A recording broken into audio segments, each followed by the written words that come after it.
Isang mapagpalang gabi. Siyempre, nais kong bumati sa ating manonood through Facebook. And gaya ng nabanggit kanina ng ating kapatid, no, na may mga kapatid tayong nanonood sa Korea, no, sa pangunguna ni Brother Anthony Tan. No? Praise God po. Welcome na welcome po kayo sa gawain ng Panginoon ng Sanctuary of the Most High God. Dalangin namin na lagi namin po kayong makasama every service namin through online. Yan. Pag midweek service po, 7 p.m. Thursday po yan. And pag Sunday naman po, 9:30 a.m. po. Yan. So, sige po, bago po ako muna magtuloy-tuloy, manalangin po muna tayo. Hallelujah. Dakilang Diyos, maraming salamat po, Panginoon, sa gabing ito. At dinako mo kami, O God, sa iyong lugar, sa iyong sambahan, Panginoon, upang patuloy kang katagpuin. Salamat din, Panginoon, sa buhay ng bawat isa na patuloy na nagde-desire upang patuloy kang kilalanin sa kanilang buhay. Hallelujah. At dalangin namin sa gabing ito, patuloy ka naming maranasan. Patuloy naming inaanyayahan ang iyong banal na spirito na kumilos sa lahat ng sulok ng lugar na ito. At bawat salita na maririnig ng bawat isa, Panginoon, tumubo ito sa aming mga puso, hindi lang basta marinig, kung hindi malakaran namin ang salitang na iahayag sa gabing ito, Panginoon. At salamat din, Panginoon, sa pagkakataon na magamit mo sa gabing ito. It is not by might nor by power, but only your Spirit, Panginoon. Tanging ikaw lamang ang itinataas ko. Gamitin mo po ako sa gabing ito. Ikaw ang maging bibig ko, Panginoon. Tanging salita mo lamang ang maihayag, Panginoon, sa gabing ito. At ikaw ang madakila, wala ng iba. Sa pangalan ni Jesus, Amen. Amen. Praise God. Sige nga po, isa muna pong malakas na palakpak sa Panginoon. Hallelujah. Alam niyo po, nung nalaman ko na naka-assign ako sa araw na ito. Sa totoo lang po, no, ewan ko, ngayon ko lang po ito naramdaman, no, nung mga, pag na-assign po ako, naunahan na po ako ng kaba. No, talaga kinakabahan na talaga ako. Malayo pa lang yung schedule, kinakabahan na ako. Pero nung nakita ko yung pangalan ko, ewan ko, yun talaga yung naramdaman ko, na-excite ako, kapatid. At dalangin ko, yung nararamdaman kong excitement ngayon, maranasan nyo rin sa gabing ito. Kaya habang ginagawa ko tong mensahe ko, nagpupuri ako sa Panginoon. Kasi sobrang excitement talaga yung nararamdaman ko. Nagbubulay-bulay ako na kung hindi ako nagkakamali, ang last pagtayo ko, preaching ko is last year pa yata, no? December or November. Parang kalagitnaan ng ganong buwan. Tapos, ang in-impart ng Lord sa akin is yung love ng Panginoon. Yung ministry, saan ba nagbubukal yung ministry mo? Bakit ka ba naglilingkod sa Panginoon? Out of love ba to? No? Yung, hindi ko makalimutan yung gabi na yon dahil sobra namang overwhelming, yung joy na nararamdaman ko nung ginagawa ko yung mensahe na yun. Umiiyak ako habang ginagawa ko yung mensahe na yun. Pati yung paawit na inawit natin, yung Amazing Love. Habang umiiyak din po ako noon habang ginagawa ko yung mensahe. Pero nito, nakakatuwa, habang ginagawa ko to, sobrang excitement po ako, no? Praise God, at naniniwala ako, may gagawin ng Panginoon sa oras na ito. Praise God. Kaya kung gaano ako ka-excited, ganun din po sana kayo. Ma-excite kayo sa gagawin ng Panginoon. Amen. Praise God. At ngayon, sa gabing ito, ang title po ng ating pag-uusapan ay Here I Am, Lord. Sabihin nyo nga po, Here I Am, Lord. At sa mga manonood po, pakitype nga po, Here I Am, Lord. Narito ako, Panginoon. Yan. Yan yung salita na dapat bawat mananampalataya, bawat Kristiyano naririnig sa atin. Amen po. With boldness yan. Hindi natatakot, hindi nahihiya, Here I am, Lord. Hindi nagdadalawang isip, kung hindi with boldness, Here I am, Lord. Praise God. So, yan. So, ang ating main verse is makikita sa Marcos chapter 16, verse 15-16. Sabi diyan, sinabi niya sa kanila, humayo kayo sa buong sanlibutan, ipangaral ang ebanghelyo sa lahat ng nilikha. Ang sinumang sumampalataya at maubautismohan ay maliligtas. Ang sinumang hindi sumampalataya ay hahatulan. So dito, sinasabi dito sa verse na ito, humayo kayo. No, ang Panginoong Jesus ang nagsasalita dito, mga kapatid. At isa itong command, isa tong utos mula sa Panginoon sa lahat sa atin na mananampalataya. No po, hindi lang mga pastor, no, hindi lang mga leaders, kundi lahat ng nakakilala sa Panginoon, lahat ng mga tumanggap sa Panginoon, inuutusan na humayo. Kapatid, meron tayong tungkulin na dapat gampanan sa Panginoon. Sabi dito, sa buong sanlibutan. Kumbaga saan man tayo magpunta, no, saan man tayo dali ng Panginoon, no, na inuutusan tayo ng Panginoon, na ipalaganap, i-share yung kabutihan niya, makita yung kabutihan ng Panginoon sa buhay natin. At nang sa gayon, ang sinumang sumampalataya ay mabautismohan at maliligtas. Dahil bakit nga ba? Dahil may kahatulan, kapatid. May naghihintay na kapahamakan. Kapag hindi ka nagsalita, kapatid, pag hindi ka tumayo, kapatid, sa pagkakatawag mo, pag hindi mo inaktuhan yung sinasabi ng Panginoon na humayo tayo, humayo kayo sa buong sanlibutan. Amen. No? Naalala ko lang si Pastora Belinda, no? Biruin mo yung training ng Lord sa kanya to evangelize and pang-international pa sa China. At hindi basta-basta yung bansa na yun, no? Isang communist country. Hindi yun basta-basta, hindi pinahihintulutan ang mag-share ng salita ng Panginoon. Bawal ang Bible. Pero with boldness, no? Here I am, Lord. Diba? Here I am, Lord. Yun ang sagot ni Pastora Belinda. Yun ang tugon ni Pastora Belinda sa humayo kayo sa buong sanlibutan. Kapatid, no? Isang challenge yan sa inyo, no? Mamaya may tanong po ako sa inyo. Next, Nak. Yan. Dahil ang ating team is the power of evangelism. Isa po yan sa ating pag-aaralan. Ano nga ba yung power of evangelism? Ano nga ba yung evangelism? Next. Yan. Ano nga ba yung evangelism? At ano nga ba ang kapangyarihan ng evangelism? Na dapat bawat Kristiyano, nauunawaan po natin yan. Hindi lang basta narinig lang natin. Hindi lang basta nababasa natin. Dapat nauunawaan po natin yan. Kasi pag naunawaan po natin yan, gagaling yan sa puso kung bakit tayo nagpapahayag ng salita ng Panginoon. Dahil alam natin yung kahalagahan ng salita ng Panginoon. Amen po? Praise God. Next. Yan. So, ang evangelism is the spreading, preaching, and proclaiming of the gospel. At sa Tagalog, ang ebanghelismo ay pagpapakalat, pangangaral, pagpapahayag ng mabuting balita. At ano nga ba yung mabuting balita? Kapatid, kailangan mo rin maunawaan kung ano ba yung mabuting balita na ipinapahayag mo. Hindi lang basta yan salita, may kahulugan yan. At ano ba yung mabuting balita na yan? Next, Nak.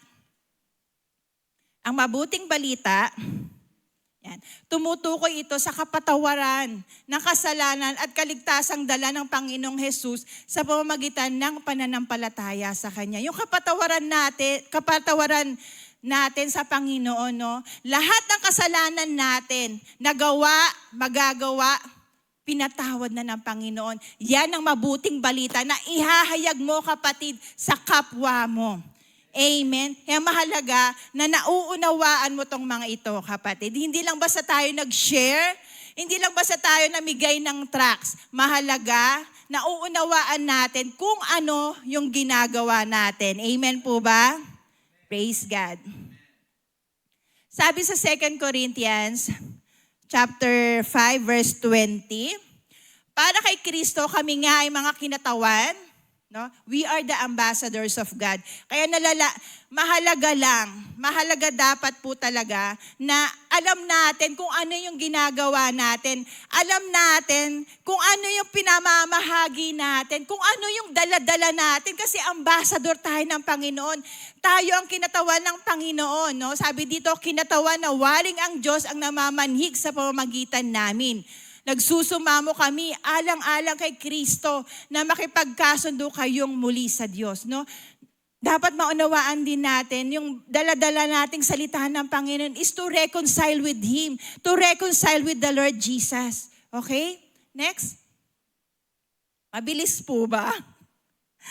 Praise God. Hindi naman po ako nagmamadali. Kaya sabi ko sa inyo, sobrang excited ako. So, yun, no? Sabi sa mga gawa, na bukod sa tayo ay ambassador ng Panginoon, ginawa rin po tayong saksi. No? Sabi dito, sa mga gawa, chapter 1, verse 8 to 9, subalit, tatanggap kayo ng kapangyarihan pagbaba sa inyo ng Espiritu Santo at kayo'y magiging mga saksi. No? Magiging saksi kayo, saksi ko sa mga Jerusalem, sa buong Judea at sa Samaria, at hanggang sa dulo ng daigdig. Dahil mula sa inyo, kapatid, no, dahil kayo ay ambassador ng Panginoon, ipahayag nyo kung gaano kabuti ang Panginoon sa buhay ninyo. At yan ang patotoo ninyo sa buhay ninyo. Ay nararapat lang na tayo bilang Kristiyano na nakakilala tayo sa Panginoon, may pagbabago. Dahil yan ang magiging saksi natin. Kaya tayo tinawag na saksi. Dahil yung pagkilos ng Panginoon sa buhay natin, no, ang siyang babago sa atin. Amen? Sabi nga, from nothing to something. Amen?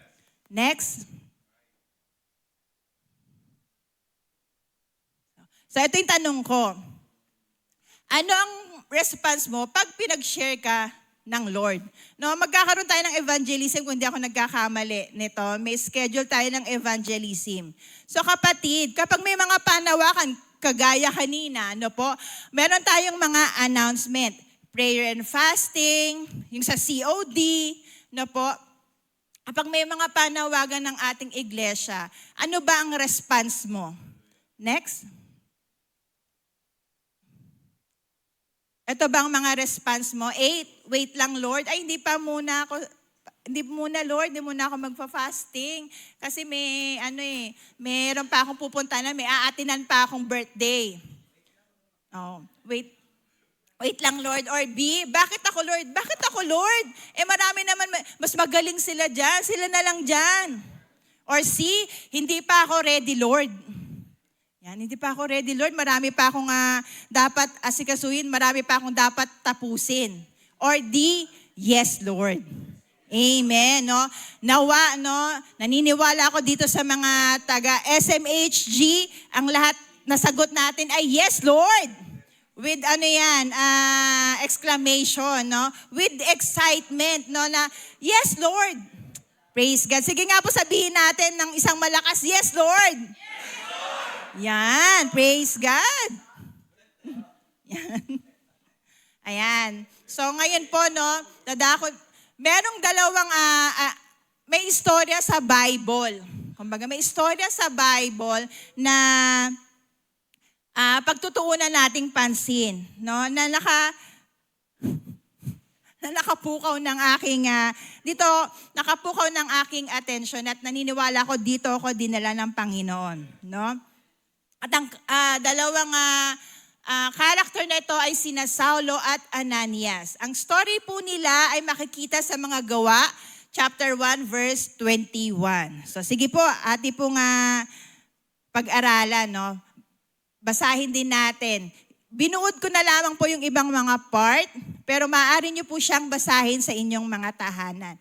So, nilagyan ko siya ng mga bawat tagpo, no? Itong part na to, yung tagpo na to, ito yung banta ng panganib sa mga mananampalataya. Bakit nga ba? Kasi sabi sa Gawa chapter 9 verse 1 to 2, samantala si Saulo ay namumuhay sa pagbabanta at pagpatay sa mga alagad ng Panginoon. No, si Saulo po, siya rin po nang lumaon, siya ay naging Pablo. Siya po si Paul, no po? Siya ay pumaroon sa pinakapunong saserdote, humingi siya ng mga sulat para sa mga sinagoga ng Damasco. Sa ganon, ang sinumang masumpungan niyang nasa daan, maging mga lalaki o mga babae, ay madala niyang nakagapos patungo sa Jerusalem. Kumbaga, si Saulo po, bago po siya naging mananampalataya, bago po siya ginamit mightily ng Panginoon, isa po siyang manunuligsa. Isa siyang persecutor, manuliligsa talaga eh. Persecutor ng mga mananampalataya noong panahon na yon. Kaya galit na galit siya talaga sa mga mananampalataya, no? Kasi, kumbaga, pumapatay din siya ng mga mananampalataya. No po? Dito pa nga, nag-request siya ng sulat para papunta sa Damasco para lahat ng makita niya na mga mananampalataya ay kanyang dakpin at gapusin. No po? Next. At sa pangalawang tagpo naman po ay yung encounter na. Pagtatagpo or encounter ni Saulo sa Panginoong Hesus. Pagtatagpo or encounter with Jesus. No? Makikita po yan sa Gawa chapter 3 verse 20. Yan, inano ko na lang po, sinamarize ko. No? Sa paglalakbay, nakakita siya ng liwanag. No? Habang papunta siya sa Damasco, nakakita siya ng liwanag at sa liwanag na yun nadapa siya at narinig niya ang tinig ng Panginoon. At tinawag siya ng Panginoon, Saulo, Saulo. Na po, makikita niyo po talagang napakabuti ng Panginoon. Tunay na mahal tayo ng Panginoon. Biruin mo si Saulo, tinawag niya sa mismong pangalan niya. Na nangangahulugan na malapit siya, no? Na mahal niya tong taong to. Hindi yung hoy, hoy, hindi ganon, no? Kung hindi mismong pangalan niya. Amen? Dahil ganun ka kahalaga sa Panginoon, kapatid. Pakisabi nga po sa katabi ninyo, mahalaga ka sa Panginoon. Yan. Mahalaga ka sa Panginoon. Yan. At tinawag nga siya sa pangalang Saulo at nagpakilala naman ng Panginoong Jesus kay Saulo. Ang sabi ng Panginoon, ako ang inuusig mo. No? At pinapunta si Saulo ng Panginoon sa lungsod at sa paglalakbay nila, pansamantala din siyang hindi nakakita, pansamantala siyang nabulag, no? Next. After nun, no, may tinuluyan si Saulo at nangusap naman ngayon sa pamamagitan ng pangitain si Ananias. No? Pinapunta ng Panginoon ang kanyang lingkod na si Ananias sa kinaroroonan ni Saulo upang ipanalangin ito. Alam niyo po, no, ang ganda ng naging response dito ni Ananias. No, sige po, mamaya, iaano po natin yan. Pinapunta nga at ipinanalangin nga ni Ananias si Saulo at pagkapanalangin kay Saulo, ito ay nakakita muli at nakakain. Si Saulo ay nanatili sa Damascus kasama ng mga lingkod ng Panginoon. Biruin ninyo, no? Isa siyang persecutor na mga mananampalataya, pero nung na-encounter niya ang Panginoon, naging kaisa na niya ang mga mananampalataya. Amen? Praise God. Sige po, palakpakan natin ng Lord. Hallelujah. Ganon kabuti ang Panginoon. Amen? Next. Ito na yung pagbabago or transformation na tagpo. No? Sa Gawa, chapter 9, verse 20 to 21, si Saulo ay ilang araw na kasama ng mga alagad sa Damasco. Kumbaga, ito na yung total transformation ni Saulo. Dahil no, nakikita na siya ng ibang mga tao na alam nila tong si Saulo, isang persecutor. Pero ngayon, no, nagulat na yung mga tao, kasama na rin nag-share, kasama na rin nagpipreach ng mga mananampalataya. Kapatid, ganun ka rin ba? Hallelujah. Ganun ka rin ba, kapatid? Na isa ka na rin sa nag-share ng kabutihan ng Panginoon. Isa ka na rin sa nag-share, nagbabahagi ng salitahan ng Panginoon. Nakagaya ni Saulo. Kaya marami ang nagtaka. Na po, marami ang nagtaka, ang lahat ng nakarinig sa kanya, hindi pa ito ang dating umuusig doon sa Jerusalem, sa mga tumatawag sa pangalan ni Jesus, tanong nila, no? Kaya marami rin, kaya nagiging witness tayo, kapatid, kasi yung dating ikaw, binabago ng Panginoon. Amen, no? Kagaya ng example ko, nakita ko na kasi si Brother Michael, no? Di na ako lalayo. Dahil dati, alam sa kanila, sa lugar nila, manginginom, no? Sugarol. Sugarol. Pero ngayon, no? Marami ang nabibless na ngayon sa buhay niya. Dahil binago siya ng Panginoon. Amen? Hallelujah! Kaya nagiging saksi tayo, mga kapatid. Yan yung kapangyarihan ng banal na spirito. Kung paano kumikilos ang banal na spirito sa buhay natin. Amen? Praise God. So next. Ayan, no. Gaya na nabanggit ko, dalawang character.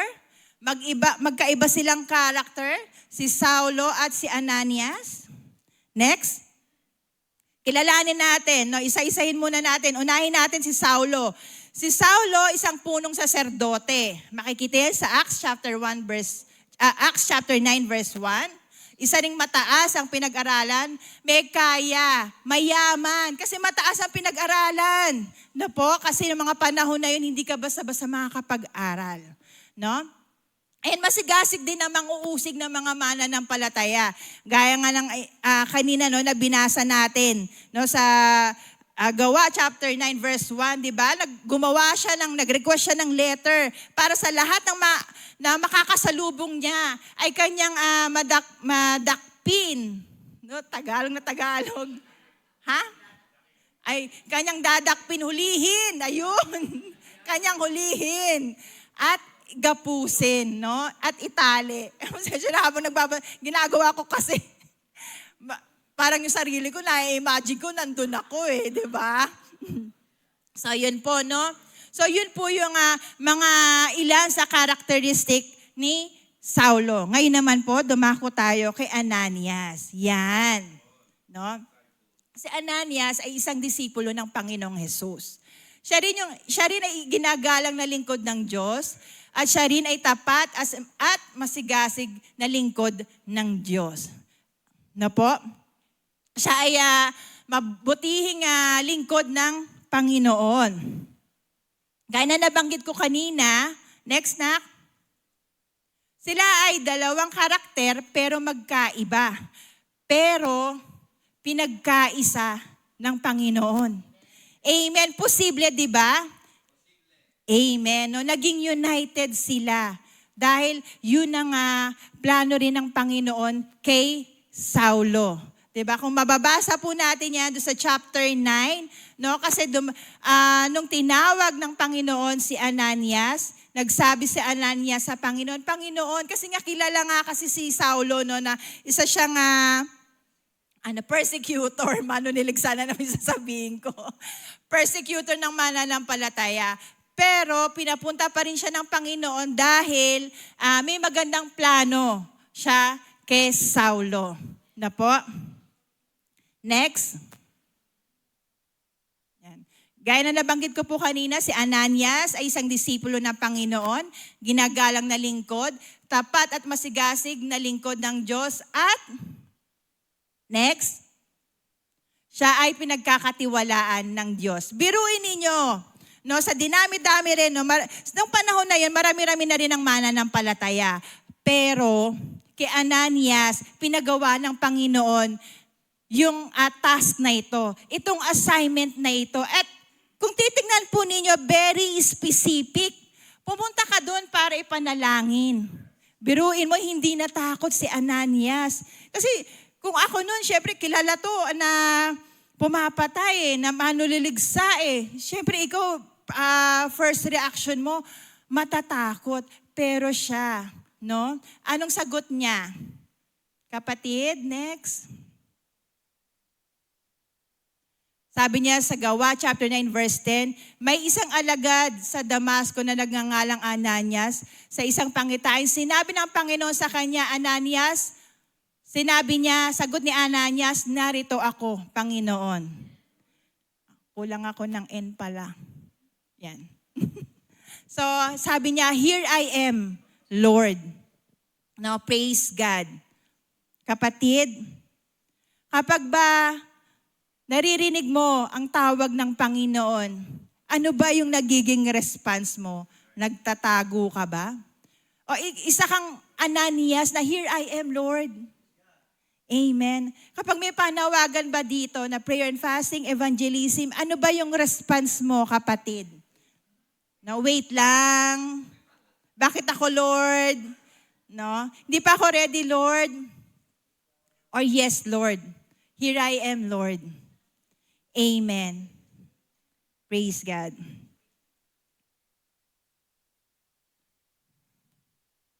Yan. Next, nak. So, gaya na nabanggit ko, 2 different character, ngunit pinag-isa ng Panginoon. Posible dahil kumikilos, buhay ang Panginoon sa atin. Amen. Hallelujah. Kapatid, no? Kung merong nilalagay ang Lord sa puso ninyo na sharean tong taong ito, no, na akala natin imposible, Lord, imposible. Imposible itong makakilala, Lord. No, imposible itong tanggapin kasi sarado, kandado, sementado to, Lord. Kapatid, no, kagaya ng ginawa ni Ananias, "Here I am, Lord," with boldness. Kaya pinagkakatiwalaan siya ng Panginoon. Unang tawag pa lang, sa pangalan pa lang siya tinawag ng Panginoon, handa na siya. No, handa na siya, hindi siya nagtago, hindi nagtago si Ananias. Handa na siya na sundin kung ano yung pinagagawa ng Panginoon. Kapatid, no, sa pamilya natin, kung meron pa na hindi pa nakakakilala sa Panginoon, na akala, nasa tingin natin na imposible siyang ma-sharean, kapatid, hingi tayo ng wisdom sa Panginoon. Hingi tayo ng kalakasan sa Panginoon. No, at ang Lord, ang siyang kikilos doon sa taong yun. Dahil hindi ka naman bibigyan ng desire ng Lord kung wala siyang magandang plano doon sa taong to. Kagaya na nangyari kay Saulo. Amen? Praise God. Next. No, kanina kasi meron tayong hindi na nasagot na tanong, no? Review natin. Ano ang evangelism? Ito yung nasagot natin. Ang evangelism ay pagpapakalat, pangangaral, pagpapahayag ng mabuting balita. At ano nga ba yung mabuting balita? Ito yung tumutukoy sa kapatawaran ng kasalanan at kaligtasang dala ng Panginoong Hesus sa pamamagitan ng pananampalataya sa Kanya. Ngayon, ito naman ang ating sasagutin. Ano ang kapangyarihan ng evangelism? Kapatid, alam mo na yung ibig sabihin ng evangelism. Alam mo na rin yung dala-dala mong mabuting balita. Ano naman ang kapangyarihan ng evangelism? Ano naman ang magagawa nito sa mga tao? At anong magagawa nito sa atin? Yan ang ating sasagutin ngayon. Next. The power of evangelism. Dahil yan ang ating team.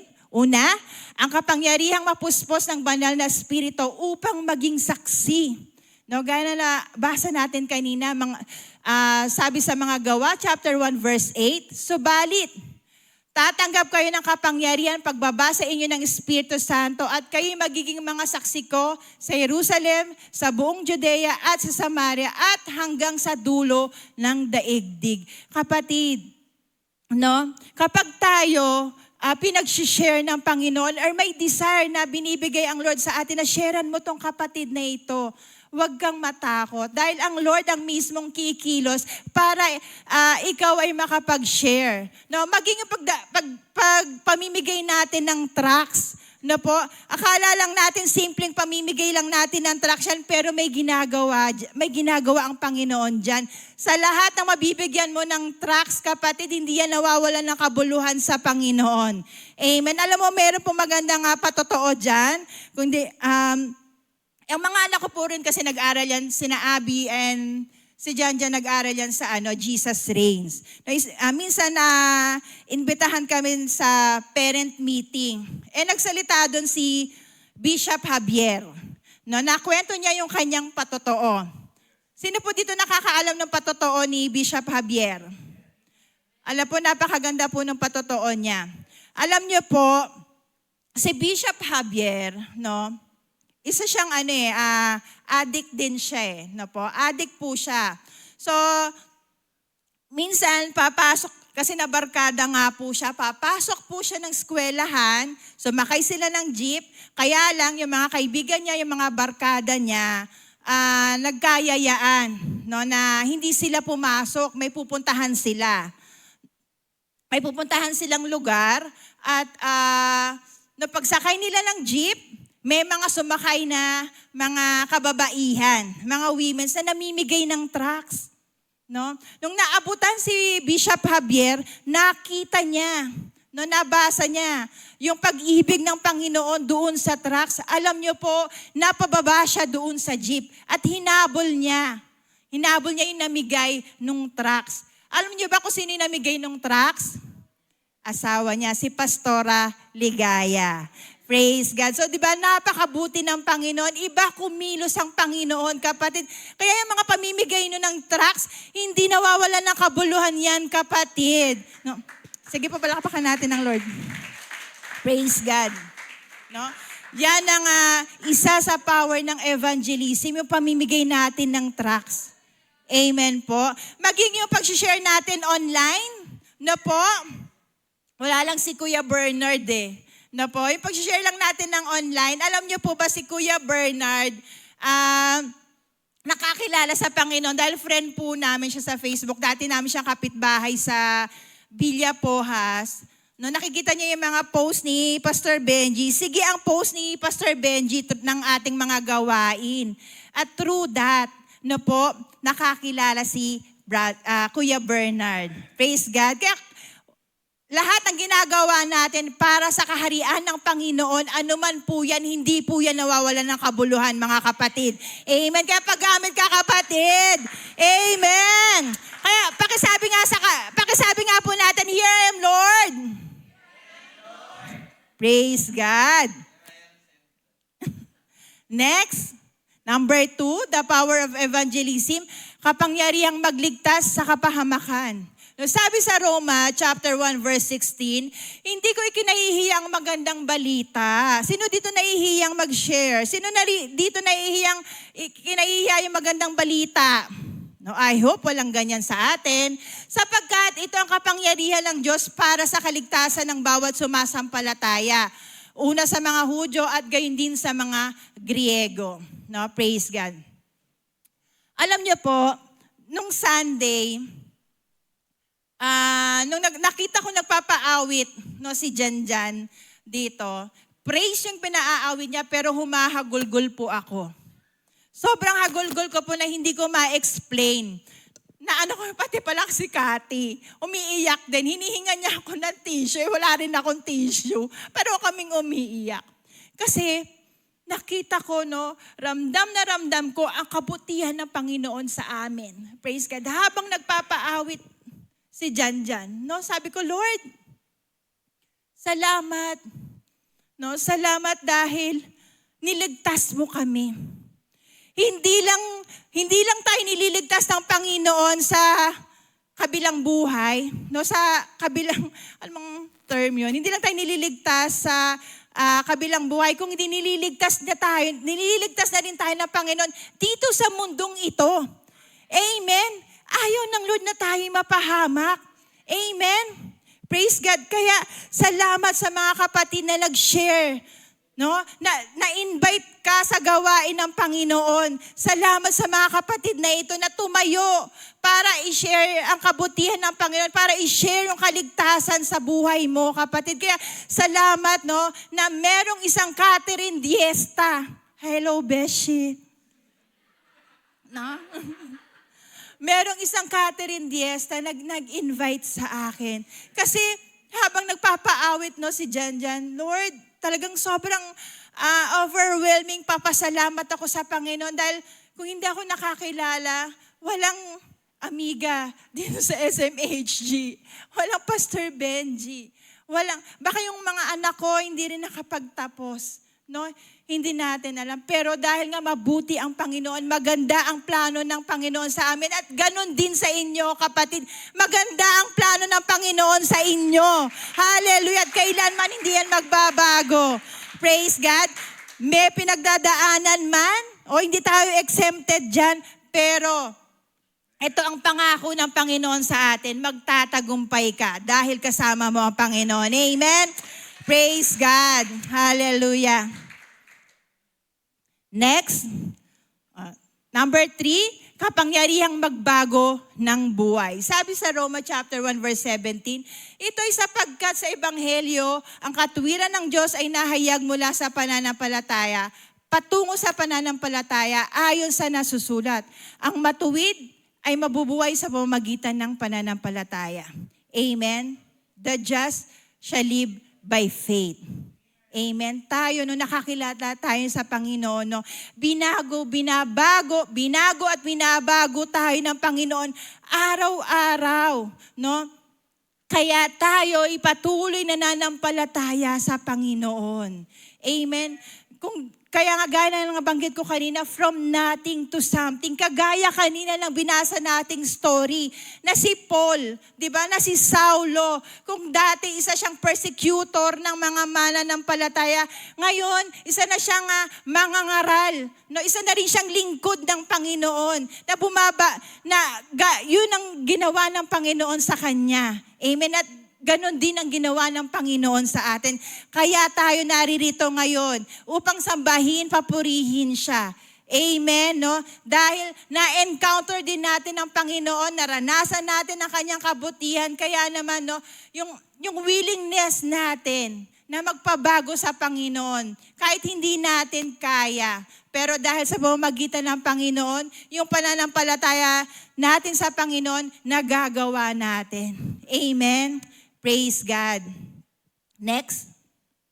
Sabi sa 2 Timothy chapter 1 verse 7 to 8, sapagkat ang espiritong ibinigay sa atin ng Diyos ay hindi espiritu ng kahinaan ng loob, kundi espiritu ng kapangyarihan. Kapatid, sino dito natatakot pang mag-share? Sino dito nahihiya pang mag-share? Kapatid, ang ibinigay doon na espiritu sa atin ng Panginoon ay hindi espiritu ng kahinaan ng loob, kundi espiritu ng kapangyarihan. Amen? Pag-ibig at pagpipigil sa sarili. Kaya't huwag kang mahihiyang magpatotoo para sa ating Panginoon. Huwag kang mahihiyang ihayag yung kabutihan ng Panginoon sa buhay mo. Isa kang mananagumpay. You are the ambassador of God, kapatid. At huwag mo rin akong ikahiya na isang bilanggo, alang-alang sa Kanya, sa halip, makahati ka sa pagtitiis para sa magandang balita. Umasa ka sa kapangyarihan ng Diyos. Kapatid, na po, sa kabutihan ng Panginoon, no, asahan mo, no, na ang Lord, ang siyang kikilos sa buhay mo upang maging patotoo. Hindi lang sa buhay mo, kundi ng ibang tao. At through you, kapatid, marami ang maliligtas. Through you, marami ang makakakilala sa Panginoon. Amen? Praise God. Kagaya ni Ananias, no? Kagaya ni Ananias, na nag-respond siya sa Panginoon, no? Next, nak. Nag-respond siya sa tawag ng Panginoon. E ang sagot niya, here I am, Lord. Kapatid, ano ang response mo pag pinag-share ka na ng Lord? No? I hope and I pray. No? Dahil ang kapangyarihan ay nananasa iyo, ay hindi kapangyarihan ng kahinaan ng loob, kundi kapangyarihan na nagmumula sa Panginoon. Kaya paggamit ka na, kapatid. Amen. Sige nga po, pakisabi sa katabi ninyo, paggamit ka na, kapatid. Praise God. Next. Kaya nawa, no, lahat po tayo, gaya ng ating main verse, sabi doon, humayo daw tayo. Nawa ang response natin, mga kapatid, yes, Lord. Praise God. Yan, mabilis po ba? Hallelujah. So dito po ako magtatapos sa isang story. Yan, next, nak. Si Joseph, hindi po yan si Joseph, na po. Si Joseph, the Maasai warrior. Ito po ay isang true story. Ang Maasai warrior po ay isang tribo sa Africa. Na po, nangyari po ito noong 1957. Alam niyo po, nang binabasa ko po ito, napakaganda, na bless po talaga ako. Si Joseph po ay naka-attend ng isang parang convention ni Kenneth Hagin. Napag-attend niya, hindi naman niya agad-agad hindi niya agad-agad natanggap. Pero habang naglalakad siya sa lugar daw ng Africa, no, may isang taong nangaral sa kanya. May isang tao na parang si Ananias na naglakas loob, no, upang i-share yung kabutihan ng Panginoon sa buhay niya. Amen. Na may isang tao na nag-share kay Joseph. At nung naunawaan niya, dali-dali niyang naisip yung kanyang tribo. Naunawaan niya yung kabutihan ng Panginoon, naranasan niya yung pag-ibig ng Panginoon. Lord. Una niyang naisip yung kanyang tribo. Alam niyo po itong Maasai warrior, kasi sa Africa alam naman po natin na maraming mga Diyos-Diyosan dyan. Ito daw pong Maasai warrior, ang dinodiyos nila yung mga baka. Na po, dinodiyos nila yung mga baka. Ginawa niya, dahil naunawaan niya, pumunta agad siya sa tribo niya. No? Nagbahay-bahay siya. Inuna niya yung mga kamag-anak niya. Kaya lang, no, ginawa ng mga katribo niya, pinagbubugbog siya. Binugbog siya. No? Hanggang sa iniwan na lang siya na walang malay. Pero itong si Joseph, no, nagawa niyang makagapang doon sa tubigan, kaya siya naligtas. No, habang nagpapagaling siya, inisip-isip niya, nagmuni-muni siya. Hindi siya nagalit doon sa kanyang mga katribo. Biruin niyo, ganun yung pag-ibig niya sa kanyang mga katribo. Ganun na lamang, yung eagerness niya, yung boldness niya na ma-share yung kaligtasan sa kanyang mga katribo. Na po, sabi niya, ano kaya, may mali yata doon sa shinare ko.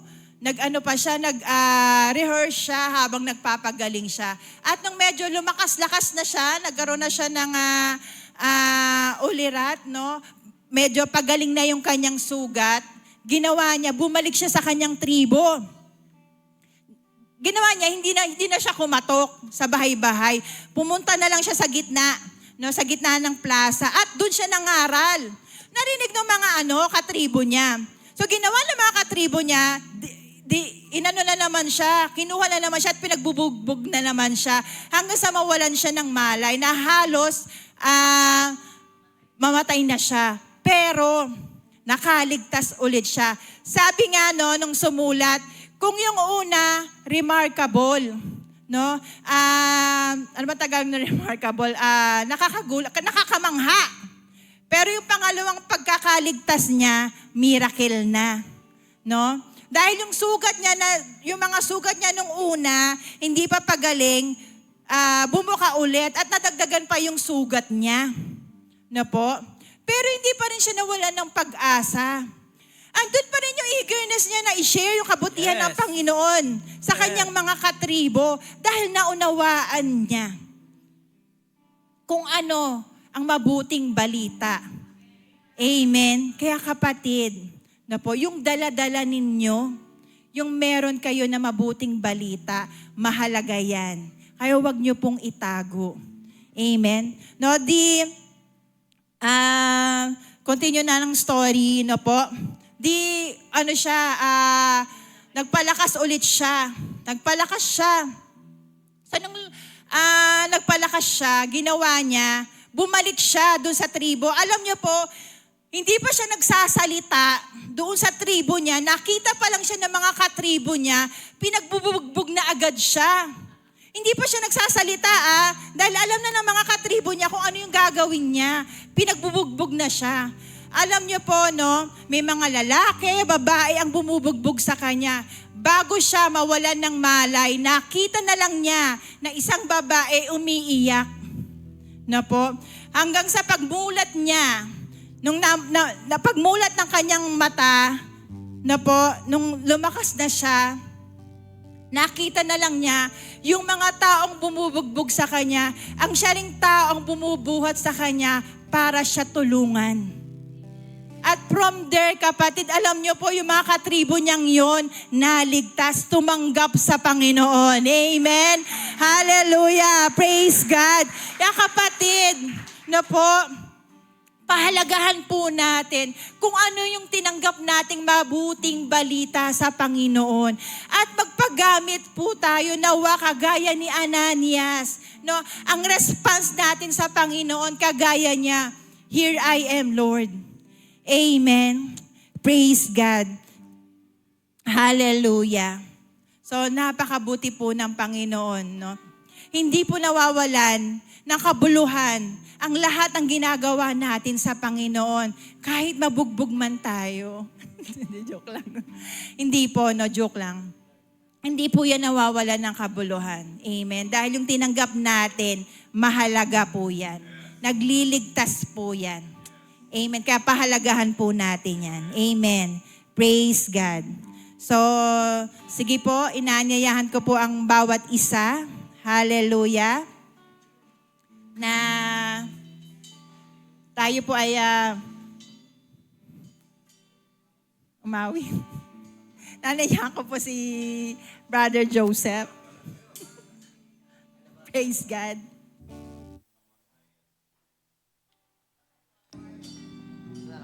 Joseph Damasay Warrior. Tabihan mo. Ito na lang po ako. Ha? Ito na lang po. Basta niyo.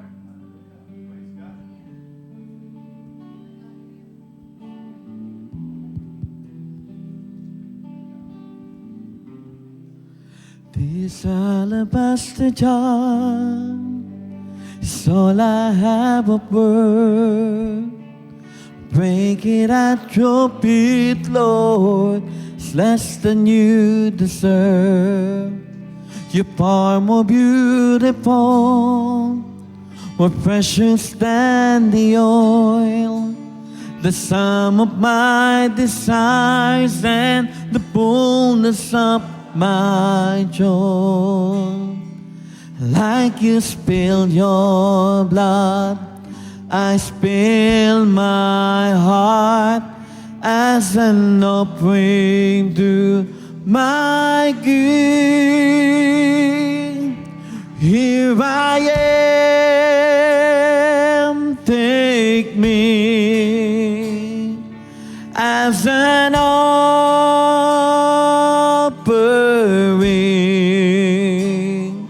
Here I am, giving every heartbeat for your glory. Take me,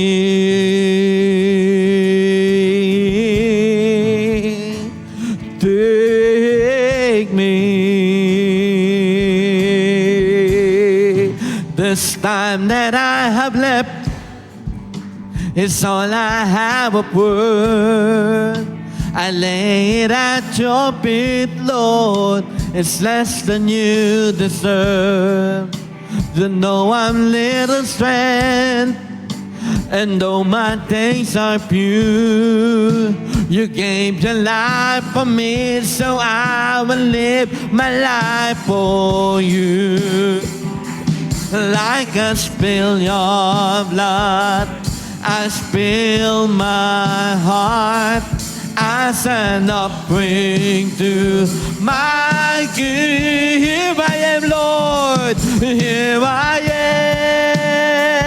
am. Take me as an offering.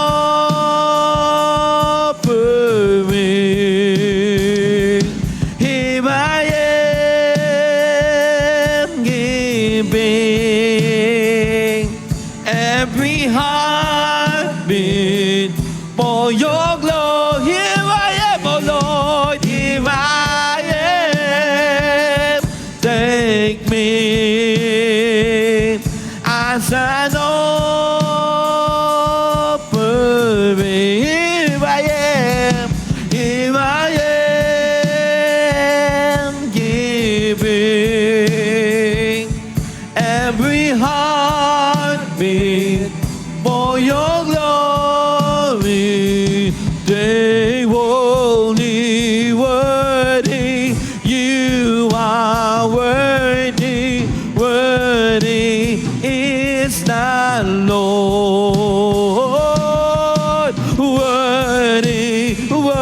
worthy, you are worthy, worthy is the holy, holy, holy God.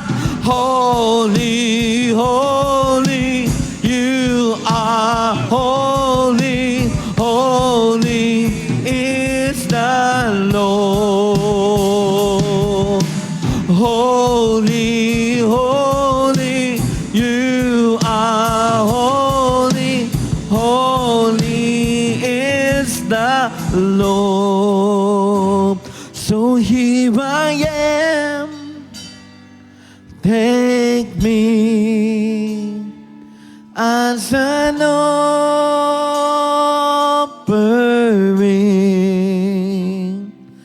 Here I am, giving every heartbeat for your glory. Take me. Hallelujah. Handara shikara hande, oh God. Hallelujah. Handara shikararara. Bo bo bo bo bo bo bo. Shikararararararararara.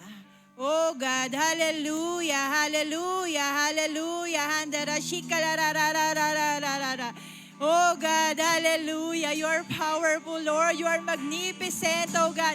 Shikalarararahanderarahai. Hallelujah. Handara shikalarararahai. Oh God, hallelujah, hallelujah, oh God, hallelujah. Handara shikararahai. Oh God, hallelujah. Oh God, salamat Panginoon. Pinupuri ka namin, Lord. Pinapasalamat at pinaparangalan, Panginoon.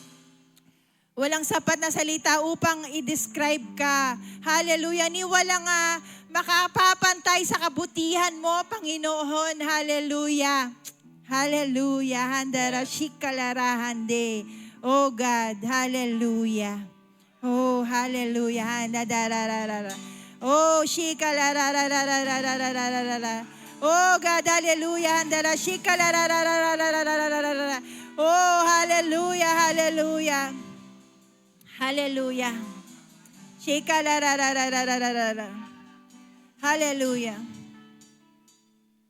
Hallelujah. Oh God, hallelujah. Sabi ng Panginoon, higit kang mananagumpay, anak ko. Hallelujah. Tumayo ka, anak ko. Tumindig ka, anak ko. Tinawag kita upang magtagumpay. Tinawag kita upang marami sa pamagitan mo, marami ang maligtas. Hallelujah. Hindi pa ako tapos sa iyo, anak ko. Ano man yung pinasimulan ko sa buhay mo ay lulubos-lubusin ko. Ako ang gagawa sa iyong kalagitnaan. Ako ang tumawag sa iyo. Hallelujah, hallelujah. Walang anumang gawa ng kaaway ang makapananaig sa iyo, anak ko. Hallelujah. Handara shikalarahande. Oh God, hallelujah. Hallelujah. Kailanman hindi kita iniwan, kailanman hindi kita pinabayaan. Hallelujah. Ako ang Diyos na tumawag sa iyo. Hallelujah. Patuloy kitang minamahal at patuloy kitang mamahalin, anak ko. Magtiwala ka sa akin. Hallelujah. Hallelujah. Handara shikalarahande. Huwag kang matakot. Ako ang Diyos na tumawag sa iyo. Ako ang gagawa sa iyong kalagitnaan. Hallelujah. Hallelujah. Handara shikalarahande. Oh God. Hallelujah. Hallelujah. Oh God. Hallelujah. Lord, muli maraming salamat sa gabing ito, oh God. Salamat sa salita mong naihayag sa gabing ito, Panginoon. Hallelujah. Salamat din, oh God, sa mga lingkod mo, sa mga anak mo, Panginoon. Hallelujah, na tumatayo upang sundin ang iyong utos, Panginoon, na humayo upang ipalaganap ang iyong salita. Salamat sa iyong mga anak na tumutugon sa iyong panawagan, Panginoon, na tumutugon sa iyong pagkatawag nila sa iyo, Panginoon. Hallelujah. At dalangin namin, Panginoon, Hallelujah. Na iba yung kalakasan, iba yung kapangyarihan ng patuloy na iparanasan ng bawat isa, Panginoon. Hallelujah. Sapagkat naniniwala kami, Panginoon, hindi ka pa tapos sa amin, Panginoon. At patuloy mo kaming gagamitin pa, Panginoon, upang makapalaganap ang iyong salita. Nang sa gayon, Lord, marami ang maligtas, Panginoon. At salamat din, Panginoon. Hallelujah. Salamat din sapagkat pinagkatiwalaan mo po kami, O God. Hallelujah. Hindi kami karapat-dapat, Panginoon, pero pinagkatiwalaan mo po kami, O God. Kaya maraming salamat po, O God. Hallelujah. Hallelujah. And right now, Lord, patuloy ko rin pong itinataas ang aming head pastor, Pastor Tony, Panginoon. Hallelujah. Salamat sa iyong lingkod na ito na ginamit mo, Panginoon, na nag-response sa kanyang pagkatawag sa inyo, Panginoon. Naririto kami, ang kanyang mga bunga, Panginoon, ang bunga ng pagkatawag niya sa inyo, Panginoon. Hallelujah. Patuloy namin siyang itinataas sa inyo. Iba yung kapangyarihan ng maranasan niya, Panginoon. Iba yung kalakasan, Panginoon. Iba yung kapayapaan, Panginoon, ng maranasan niya, O God. Hallelujah. Naniniwala kami, O God, hindi ka pa tapos sa Kanya. Marami ka pang plano, mga mabubuting plano, mga magagandang plano, Panginoon, ang ipagagawa sa buhay niya, Panginoon. Maging sa kanyang buong sambahayan, Panginoon. Hallelujah. Hallelujah. Sapagkat, gaya ng sabi mo, Lord, ang SMHG, Lord, malaki ang pagkatawag nito sa iyo, Panginoon. Malaki ang mandato ng itong iglesia na ito sa iyo, Panginoon. At salamat, Panginoon, sapagkat nakabahagi kami sa iglesyang ito na ikaw ang nagtatag, Panginoon. At dalangin ko, Panginoon, dalangin namin, Panginoon, na ang bawat isa, Panginoon, bawat isa ng member ng SMHG, Panginoon, hallelujah, ay patuloy na maranasan ang kabutihan mo, ang kapangyarihan mo sa buhay nila. At dalangin ko, Panginoon, na ang bawat pamilya rin nila ay makakilala sa Panginoon. Hallelujah. Sapagkat wala nang ibang tatamis pa rito, Panginoon, na ang buong sambahayan namin ay sama-samang naglilingkod sa inyo. Amen. Kaya muli, Lord, patuloy ka naming pinupuri, pinapasalamatan, pinaparangalan sa pangalan ni Jesus. Amen, amen. Praise God. To God be all the glory. Hallelujah.